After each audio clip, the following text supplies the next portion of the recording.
Good morning, dear students. Welcome to our physics class. This is our second module of lesson heat. In this module, we are going to learn laboratory thermometer and transfer of heat by conduction. At the end of this module, you can understand what are the uses of different types of thermometers and how heat is transferred from one place to another, and also you can differentiate conductors and insulators. In our last class, we discussed about clinical thermometer.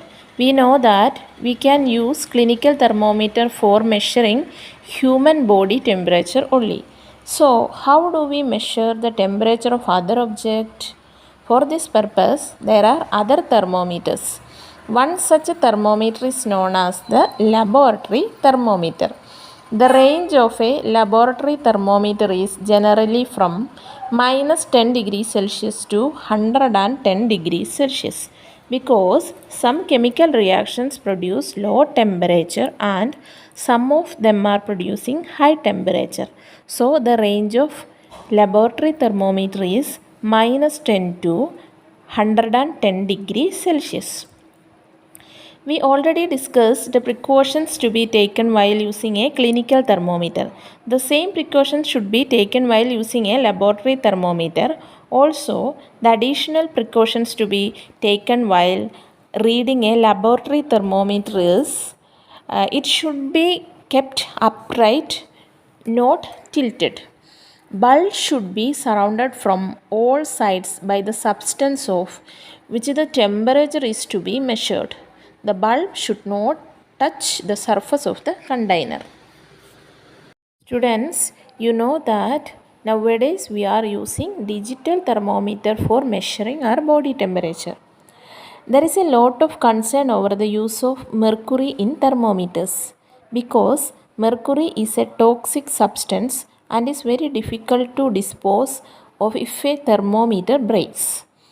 These days, digital thermometers are available which do not use mercury. Have you heard about maximum minimum thermometers?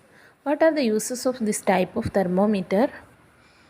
Maximum minimum thermometer is used to measure the daily temperature to prepare our weather reports. Our next topic is transfer of heat. You might have observed that a frying pan becomes hot when kept on a flame. It is because the heat passes from the flame to the utensils. When the pan is removed from the fire, it slowly cools down. So, why does it cool down? The heat is transferred from the pan to the surroundings. So, you can understand that in both cases, the heat flows from a hotter object to a colder object. The process by which heat is transferred from the hotter end to the colder end of an object is known as conduction. In solids, generally the heat is transferred by the process of conduction. Students, observe this figure carefully. Figure 1 shows the arrangement of particles in a solid. The particles of solids are arranged very closely. So, in solids, heat is transferred by the process of conduction as shown in the figure 2.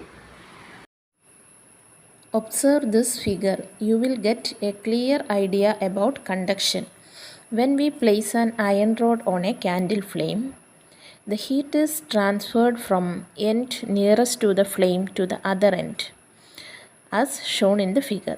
Actually, this is conduction. Students, in this table, you can see that some materials which allow heat to pass, but some do not allow heat to pass through them. So, the materials which allow heat to pass through them easily are conductors of heat. For example, aluminium, iron and copper. The materials which do not allow heat to pass through them easily are poor conductors of heat, such as plastic, wood. Poor conductors are known as insulators. Today we discussed about laboratory thermometer, maximum minimum thermometer, transfer of heat by conduction, and also conductors and insulators. Hope you understood this lesson. Please read your textbook thoroughly. Thank you.